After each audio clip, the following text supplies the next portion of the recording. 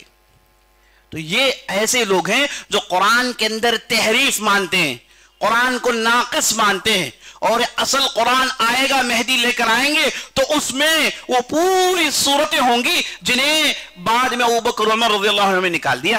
ابوبکر عمر رضی اللہ عنہ کو لے کر ان کی اتنی دشمنی ہے کہ وہ ایک لمبی گفتگو ہو جائے گی۔ تو میں دوسری غلطی ان کی یہ ہے کہ یہ قرآن کو محرف مانتے ہیں، قرآن کو غیر کامل مانتے ہیں، قرآن کے اندر تبدیلی آ گیا ہے یہ ماننے والے ہیں، جو کہ ہم مسلمانوں کے مسلمات میں سے ہیں، یعنی بنیادی عقیدوں میں سے ہیں۔ انہوں نے ہماری بنیادی عقیدوں کو پکڑ کے ہلا دیا تو پھر ان کے پاس نہ اسلام رہا، نہ ان کے پاس کوئی ایمان کی کوئی چیز رہی، نہ ان کے پاس کوئی احسان والی چیز رہی، بلکہ اہل علم نے اس بنیاد پر کہا کہ جو یہ ایمان رکھتا ہے کہ قرآن محرف ہے وہ تو کافر ہے، اس کے کافر ہونے میں ذرا برابر بھی شک نہیں۔ یہ ان کی دوسری غلطی ہے۔ تیسری غلطی جو بہت گھناؤنی ہے وہ یہ ہے کہ وہ اکثر بیشتر صحابہ کو کافر کہتے ہیں۔ یہ جو دین ہے، یہ جو اللہ کا کلام ہے، یہ جو نبی صلی اللہ علیہ وسلم کی سنتیں ہیں، ان چیزوں کو ہم تک منتقل کرنے والے صحابہ کی مقدس جماعت تھی۔ انہوں نے سنا اللہ کے رسول سے اور انہوں نے آنے والی نسل کو بالکل پوری حفاظت کے ساتھ ان چیزوں کو منتقل کیا، اس علم کو منتقل کیا۔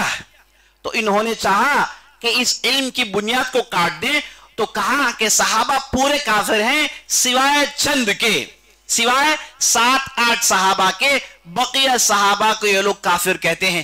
کیا وجہ بھائی، کیوں یہ لوگ کافر ہیں؟ کہتے ہیں کہ جب ابوبکر عمر ظلم کر رہے تھے تو ان لوگوں نے ان کی باتوں کو مانا، ان کی خلافت کو مانا، تو اس لیے یہ سب کافر ہیں۔ ان کے آنکھوں کے سامنے علی پر ظلم ہوا، ان کے آنکھوں کے سامنے فاطمہ رضی اللہ عنہم اجمعین پر ظلم ہوا، انہوں نے کچھ نہیں کہا، ہاتھ پر ہاتھ دھر کے سب ظلموں کو دیکھتے رہے، سب ظلموں کا مزہ لیتے رہے، اس لیے یہ سب کافر ہیں۔ نعوذ باللہ۔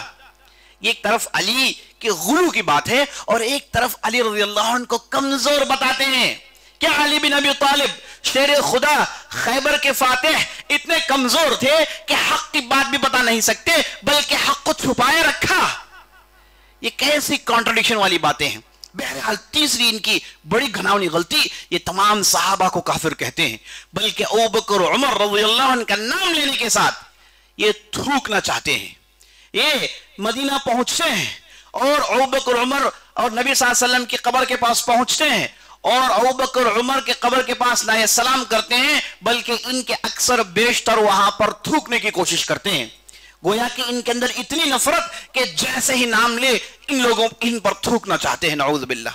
لیکن تاریخ ہم پڑھتے ہیں تو علی بن ابی طالب نے ان دونوں کے ساتھ اتنی محبت کا اظہار کیا۔ علی بن ابی طالب نے اپنے لڑکے کا نام ابوبکر رکھا ہے، اور علی بن ابی طالب نے اپنے ایک لڑکے کا نام، بلکہ ان کے نسل میں، ان کے خاندان میں کتنے ایسے ہیں جن کا نام تھا عمر، اور علی بن ابی طالب جن کی لڑکی ام کلثوم تھی، ان سے شادی کرنے والے عمر بن خطاب رضی اللہ عنہ تھے۔ یہ کیسے ممکن ہے کہ عمر سے اتنی دشمنی رضی اللہ عنہ اور انہیں اپنی لڑکی بیاہی میں دے دے؟ عقل بات قبول نہیں کرتی، لیکن ان کے عقلوں میں پردہ پڑا ہوا ہے، ان چیزوں پر عقل استعمال نہیں کرتے، صرف نفرت کی ان کے اندر ایسی آگ بھڑکتی ہے، ان کے سینے نفرت کے بھٹیاں ہیں، یہ ایسی آگ جھنتے ہیں جس میں انہوں نے لاجک اور دماغ ان چیزوں کو کنارے کر دیا اور صاف صاف کہتے ہیں کہ ابوبکر عمر ان پر لعنت بھیجنی چاہیے، ان پر لعنتیں بھیجتے ہیں۔ تو دوسرے صحابہ کو آپ لے لیجئے، عثمان کے ساتھ بھی یہی رویہ اور دوسرے صحابہ سب کے ساتھ ان کا یہ رویہ ہے، سب کو کافر کہتے ہیں۔ اور اس کے بعد ان کے پاس جو احادیث ہیں ان میں سے اگر کوئی صحابی آ جائے تو کہتے ہیں کہ حدیث ضعیف ہے، اور وہ صرف احادیث کو مانتے ہیں جس میں راوی اہل بیت ہو، اہل بیت کے لوگ روایت کرتے ہیں تو ان روایتوں کو مانتے ہیں، ان کے علاوہ جو بھی دوسری روایتیں سب روایتوں کو کمزور کرتے ہیں، سب روایتوں کو مانتے نہیں ہیں۔ اور اس کے بعد صرف دین کی بنیاد صرف اہل بیت کے روایت پر انہوں نے کر لیا ہے، جس کی وجہ سے عجیب و غریب ان کے اندر اختلافات دیکھنے کو ملتے ہیں۔ تو عزیز ساتھیوں، میں نے آپ کے سامنے ان کے 3 غلطیاں بیان کی، ورنہ ان کے اور بھی غلطیاں ہیں، اور بھی بہت ساری غلطیاں ہیں۔ انشاءاللہ پھر کبھی موقع ملے تو اس پر تفصیلی گفتگو کریں گے اور بتائیں گے کہ یہ کیسے ان کے اندر بگاڑ آئی اور کیسے اسلام سے اتنی دور چلے گئے کہ اللہ المستعان۔ تو 3 بنیادی غلطیاں، پہلے ان کے عقیدے میں شرک آ گیا، نمبر 2 یہ قرآن کو محرف مانتے ہیں، قرآن کے اندر بگاڑ پیدا ہو گئی، قرآن کے اندر ایڈیشن اینڈ سبٹریکشن ہو گیا، یہ اسے مانتے ہیں، اور نمبر 3 تمام صحابہ کو کافر کہتے ہیں۔ اور ہم سنی، ہمارا عقیدہ یہ ہے کہ ہم صحابہ کے تعلق سے کہتے ہیں الصحابۃ کلہم عدول، صحابہ سب نیک لوگ ہیں، ان سے دین کے معاملے میں جھوٹ ثابت نہیں ہے۔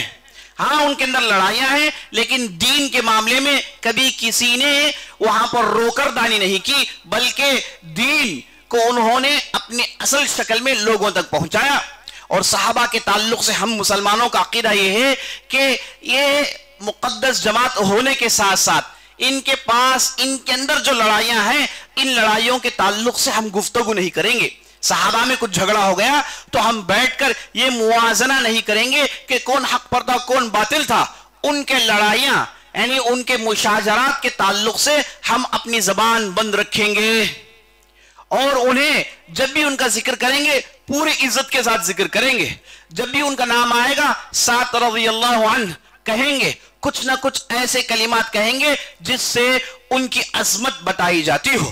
اور صحابہ کے تعلق سے ہمارا یہ عقیدہ ہے کہ صحابہ ہی وہ لوگ ہیں جنہوں نے دین کی حفاظت کی، انہی لوگوں نے قرآن کی حفاظت کی، انہی لوگوں نے آپ صلی اللہ علیہ وسلم کی احادیث کی حفاظت کی، اور انہی لوگوں نے آنے والے نسل کو پہنچایا، انہی لوگوں نے آنے والے قوم کو تیار کیا، اور انہی لوگوں نے ساری دنیا میں اسلام کا پرچم پھیلایا۔ تو ان کی جو قربانیاں ہیں ان قربانیوں کے ہم ذرا برابر بھی ہو نہیں سکتے، یہ ہمارا عقیدہ ہے۔ لیکن یہ لوگ ایسے ہیں جو برخلاف انہیں کافر کہنے میں مزہ آتا ہے، ان پر لعنت بھیجنے میں، ان کی مجلسوں میں ان کا نام لے کر ان پر لعنت بھیجنے میں انہیں بڑا مزہ آتا ہے۔ اور نبی صلی اللہ علیہ وسلم کی چہیتی بیوی مائی عائشہ کے تعلق سے ان کی زبان سے ایسے کلمات نکلتے ہیں جو ایک عام آدمی کبھی سوچ نہیں سکتا، صرف وہ کہہ سکتے ہیں جن کے ذہنوں میں خلل ہے، جن کے دماغوں میں کچھ ہو گیا ہے، کچھ دراڑیں پڑ گئی ہیں، ایسے ہی لوگ ایسے جملے کہہ سکتے ہیں، ورنہ نارمل آدمی ایسے جملے مائی عائشہ کے حق میں استعمال نہیں کر سکتا۔ یہ چند باتیں تھی، اللہ سے ہم دعا کرتے ہیں ہم نے جو بھی کہا جو بھی سنا ہے اس کے مطابق عمل کرنے کی توفیق بخشے۔ سبحان ربک رب العزت عما یصفون والسلام علی المرسلین والحمد للہ رب العالمین۔